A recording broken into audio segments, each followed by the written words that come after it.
Hey folks, welcome back to another episode of Papers and Parsecs. I am the evil DM, Vince. This week, before we get started, I just want to say thank you for joining me yet again, and thank you to all the people that have subscribed to my channel over the last few months and helped grow this channel, and I'm enjoying the feedback I'm getting from everybody and the suggestions. And if you are new here, don't forget to hit that bell notification after you subscribe and hit that like, thumbs up, leave a comment below so I know what you want to hear going forward or something maybe you want to hear new or whatever. But this week, I had gotten an email from one of my viewers, and he wanted to know about, he saw a post on Reddit, the Star Wars D6 forums, about a Session 0 checklist. And as far as I know, there really is no such thing as a Session 0 checklist or Session 0 for these type of games. Session Zeros were basically up to the game master at the time. We did take the time back then when we were playing these games to sit there and go over certain house rules and how we want to handle things with players. My suggestion is, because these games are not like the newer games where they have these little checklists for everybody to do and, to help GMs out or new GMs, you kind of had to learn when you played with your buddies.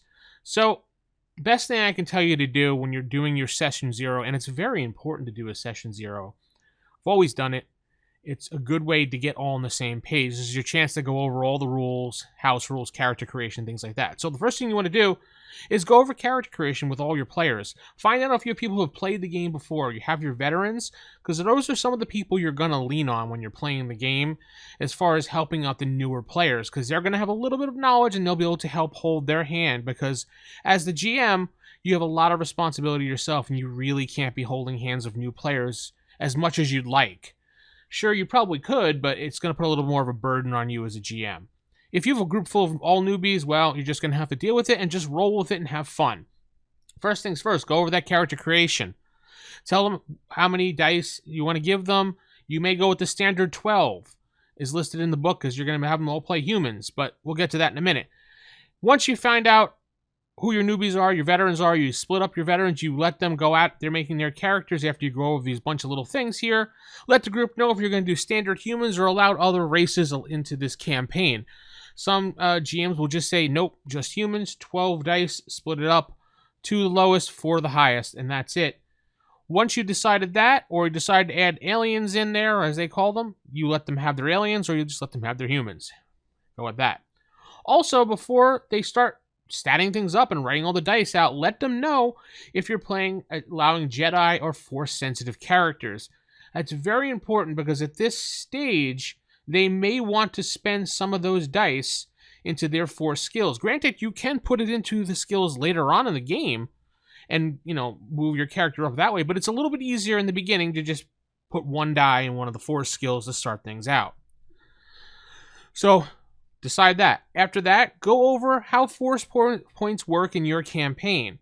Are you just going straight by the book that whenever you use that Force point, it doubles the dice roll and doubles your physical attributes? Does there some house rules added to it, like you allow some other things to happen, extra die rolls, things like this? Let players know up front. This is your chance. Next, go over the tone of the game. What era are they going to be playing? Are we playing in the Clone Wars? Are we playing in the Knights of the Old Republic? Rise of the Empire? The Rebellion era? Let the players know so when they build their characters, they know what to expect. You really don't want to have a Knights of the Old Republic type style Jedi fighting against fighting in the Rebellion area. It's really not gonna work too well. They're gonna be looking at one tone, you're gonna be playing another tone. It's just not really gonna work. Advise the group also while creating their characters to work together. It's always great when players sit down and work together and make their own backstories up and get their characters coordinated, because obviously you don't want to have characters overlapping in when they're creating their characters. You don't want 2 specialized pilots, 2 specialized bounty hunters. Sure, it's good to have some people that have some pilot skills, but you always want to have your little niche in the game, because it's always fun to be that guy, be like, oh yeah, it's John, he's the security guy. Oh, Steve, he's the guy that knows how to, break into things. This is Tom, he's the guy that knows how the knowledge. Stephanie, she's the one that can charm everybody. Things like that. You want everyone to have their specialty. Like my character in my game, his specialty was all about perception and being the face. So I focused on that, where everybody focused on more on physical things. I got lucky for that at the beginning of that campaign. I always have players, and this is optional, write up a short paragraph backstory, which I include the ARC system, as I like to call it. A standing for ally, R standing for a rival, and C standing for a contact. The ally could be, for example, if you're playing in the Rebellion era, maybe you know someone on the Rebellion side that's not high up, just someone you made up that has some ability to be an ally to you and you need some help. You can call on them. Rival could be a childhood person that you had some, issues with. It doesn't have to be a bad guy. It could just be someone that you had a little tiff with at some point, and they probably want to see you, not succeed at everything. They're not going to want to kill you, but maybe they'll throw a little wrench into your monkey plans here or there, something for the GM to play with. And contact would be pretty much like someone somewhere, and you can maybe get some information from them, and that's about it. While that might seem similar to an ally, the ally is someone that'll come to your aid. The contact is more of a, yeah, I know this guy, and maybe I got some dirt on him, or maybe he has some dirt on me, things like that. Someone you know and you can contact for information. That's about it. Once that is complete, you're going to want to go over the combat system just one last time.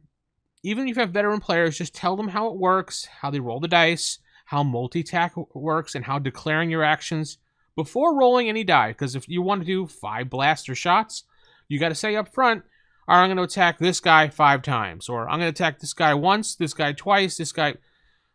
You have to know ahead of time so you know how many dice to subtract. Also, do you have a limit on that as well? Because some GMs will put a limit on what they're doing as far as multi-actions are concerned. Again, this is all based on my first edition rules with a little bit mix of the blue vanilla Vader book rules. You can, if you're playing with it based on the second edition rules, specialization skills, go over how that works. Doesn't happen in first edition, so I'm not going to go over that at all. There'll come a time when I start going over that material as we get further away from 1E and get closer to 2E, and then revise and expand it as we go into those rules. Also, finally, before everything's said and done, let them know, as the GM, that your decision and your word is during the game session itself is final. If you make a declaration or you make a ruling, that's your decision. Sure, you can debate it, but we save that for a break or after the session. You always will listen. You just would be like, not right now. Let's just keep the story going. If it's truly, truly that unfair, sure, stop the game. But at the time being, if there's a problem, you just say, okay, we'll talk after the break. And after the break, discuss it with the player, hear what their concerns were. Maybe you were wrong. Admit that you were wrong if you were wrong. And just say, you know what, going forward, we'll handle it the way this way. But what's done is done. Don't retcon things that happen during the game. Unless it's something that's really, you have to do it. Like a death or something, but then again, I don't think you'd be in that situation. But you just say, okay, yeah, I'm sorry. In the future, we'll just do it this way. What happened, happened. And generally, 95% of players are like, all right, cool. I think I've run into one player that was like, no, I have to have it my way. Those are the people you want to get rid of because they're not willing to cooperate with you. But anyway, story trumps the rules in my game.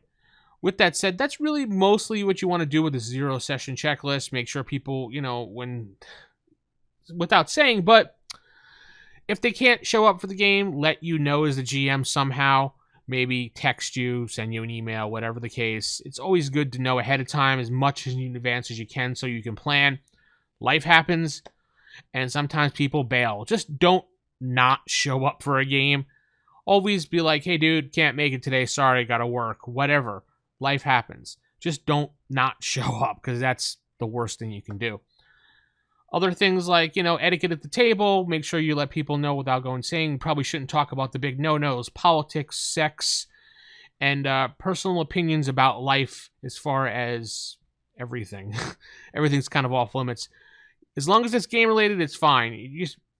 It's best if you sit that way in a neutral. Everybody's the same at the table. Nobody's better than the other person. Everybody's there to roll dice and slay monsters and or kill stormtroopers or Jedi, whatever you're playing. But with that said, hopefully this has helped you out, and let me know in the comments below. Don't forget to like the video and subscribe. Click that bell notification, and Merry Christmas and Happy New Year to everybody out there. Good night, everybody.